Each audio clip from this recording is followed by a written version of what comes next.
नमो बुद्धाय, जय भीम। नाग पंचमी क्या है? नाग पंचमी की वास्तविकता क्या है? इसका स्वरूप क्या है? आइए हम जानते हैं। बौद्धों का ये पर्व नाग पंचमी किस प्रकार से पाखंडियों ने इसे बदलकर, तोड़ मरोड़ कर, परिवर्तित करके अपना पाखंड इसमें शामिल करके एक त्योहार बना दिया। त्योहार का मतलब क्या होता है? त्यो मतलब तुम्हारी और हार मतलब हार। त्योहार का मतलब ही होता है तुम्हारी हार। जिस दिन आपके पूर्वजों को छला गया, सताया गया, धोखे से, छल से, कपट से उनकी हत्याएं की गई, उनकी धन धरती को छीना गया, उसी दिन को एक त्योहार बना दिया गया और आप त्योहार को मतलब अपने पुरखों की हार को एक जश्न, एक खुशी के रूप में मनाते चले आ रहे हैं, सच्चाई जानने की कोशिश नहीं की। जैसे कि लोग नाग पंचमी मनाते हैं और इस नाग पंचमी को लोग सांपों से जोड़ते हैं। नाग देवता को दूध पिलाते हैं, सांपों को दूध पिलाते हैं, इनकी पूजा करते हैं। लेकिन विचार करिएगा, नाग पंचमी के दिन लोग नाग की, सांप की पूजा करते हैं, इन्हें दूध पिलाते हैं, और बाकी के दिन अगर नाग सांप हमारे घर में आ जाता है तो हम लाठी लेकर के उसे तुरंत जान से मार देते हैं, उसकी हत्या कर देते हैं। कहीं तो हम सांप की पूजा कर रहे हैं और कहीं हम उसकी लाठी लेकर के हत्या कर रहे हैं, उसे मार रहे हैं, सता रहे हैं। तो बोलिए फिर ये कैसी पूजा और ये कैसा त्योहार है? नाग का तात्पर्य सांप से नहीं बल्कि वंश से है। नाग वंश, नाग वंश के लोग ही इस भारत के मूल निवासी हैं। SC ST OBC समाज के लोग ही इस देश के नाग वंशी लोग हैं, नाग वंश के लोग हैं।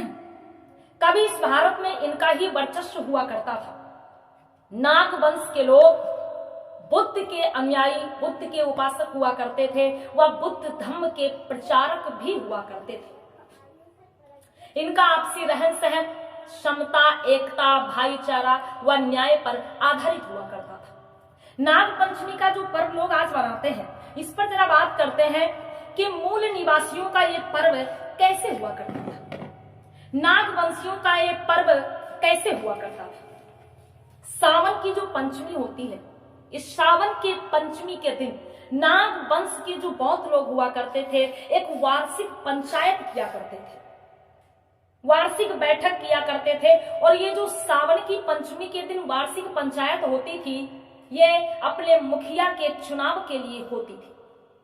वार्षिक पंचायत के दिन लोग, ये जो सावन की पंचमी होती है, इस दिन लोग सुबह सवेरे स्नान करके अपने आराध्य देव तथागत बुद्ध की वंदना करके एक सभागार में एकत्र हो जाया करते थे और वहां पर अनेक प्रकार की प्रतियोगिताएं भी होती थी, जैसे कि तलवारबाजी, लठबाजी, तीरंदाजी, मल्ल युद्ध, ऐसी तमाम प्रकार की प्रतियोगिताएं होती थी। और जो इस प्रतियोगिता में विजयी होता था वही मुखिया चुना जाता था।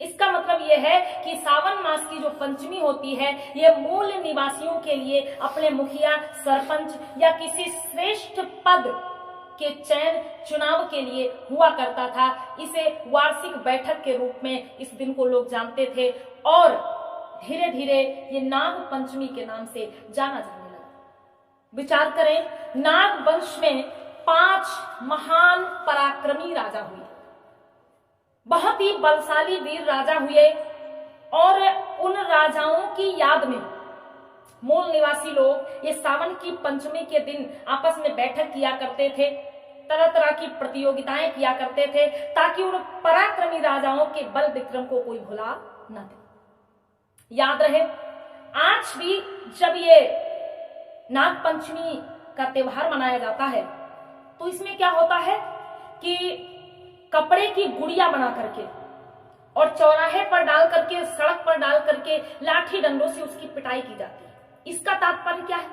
सोचिएगा जरा कि जिस समय नाग वंश के लोग ये सावन की पंचमी के दिन जो ये आपस में वार्षिक पंचायत बैठक किया करते थे, तो जो महिलाएं हुआ करती थी, वो महिलाएं नदियों में जाकर के, तालाबों में जाकर के या अच्छे घाट पर जाकर के स्नान करती थी और उसके बाद में जैसे कि बुद्ध विहार, स्तूप या बुद्ध धम्म से संबंधित जो भी चिन्ह होते थे वहां पर जा करके पूजा वंदना किया करती थी, अपने घर परिवार समाज के लिए मंगल कामनाएं किया करती थी। लेकिन जो आर्य लोग थे उनको ये बात अच्छी नहीं लगती थी और वो आर्य लोग उन महिलाओं को, जैसे कहीं पर 2-4 महिलाओं को अकेले पा गए तो उनकी पिटाई भी करते थे, उनको ऐसा करने से रोकते थे, उन्हें मारते थे या उनकी बेइज्जती भी कर देते थे। और धीरे धीरे आज वर्तमान में ऐसा कर पाना संभव नहीं है, तो क्या किया, धीरे धीरे इसको ऐसा बदल दिया कि काम वही है। अब सच में महिलाओं को चौराहे पे नहीं पीट पा रहे हैं इस पर्व के दिन, तो कपड़े की गुड़िया बना करके, कपड़े की बेटियां बना करके चौराहे पर सड़क पर डाल करके लाठी डंडों से पिटाई करते। तो मेरे बंधुओं, मेरे कहने का मतलब यह है कि आप अपना इतिहास जानो। देखिए बेटी, भाई आप एक तरफ कहते हो बेटी, गुड़िया, अरे गुड़िया जो होती है उसे आप प्यार देते हो, दुलार देते हो, सम्मान देते हो, और फिर आप उसको चौराहे पे डाल करके उसकी पिटाई कर रहे हो। भला ये कैसा पर्व हो सकता है? इसका मतलब इसी को कहा गया त्योहार, मतलब तुम्हारी हार। कभी सच में हमारी बहन बेटियों के साथ में अत्याचार किया गया, उन्हें बीच चौराहे पे पीटा गया, मारा गया, सताया गया, और आज कपड़े की गुड़िया बनाकर, बेटियां बनाकर चौराहे पे डाल करके उनकी पिटाई करते हैं और गुड़िया का त्योहार मना रहे, नागपंचमी का त्योहार मना रहे। तो मेरे बंधुओं, आप अपने इतिहास को जानो।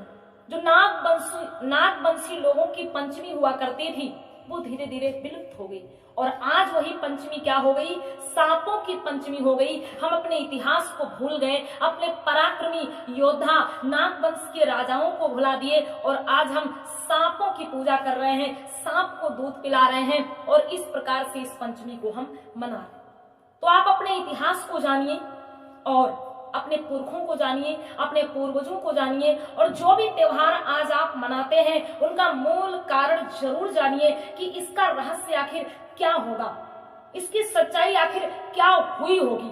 जैसे आज के समय में महिलाएं बड़ी प्यार दुलार से कपड़े की गुड़िया बनाती हैं और फिर बच्चों को देती कि जाके चौराहे पे डाल के इनको पीट के आओ, तो आप उस पर विचार करें कि ऐसा क्या है, आखिर हम गुड़िया को, बिटिया को क्यों पीट रहे हैं भाई, उस पर विचार करिएगा आप।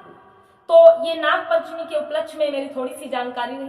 अगर अच्छा लगे तो आप इसे दूसरों के पास भी भेजिए, शेयर करिए, अपने इतिहास के बारे में जानिए, अपने मूल निवासी पुरखों को जानिए। आप ही मूल निवासी हैं, आप ही नागवंशी हैं। SC ST OBC समाज के जितने भी हमारे भाई बहन हैं, आप ही नागवंश के लोग हैं, आप ही नागवंश के योद्धा हैं। अपने इतिहास को आप जरूर जानिए। नमो बुद्धाय, जय।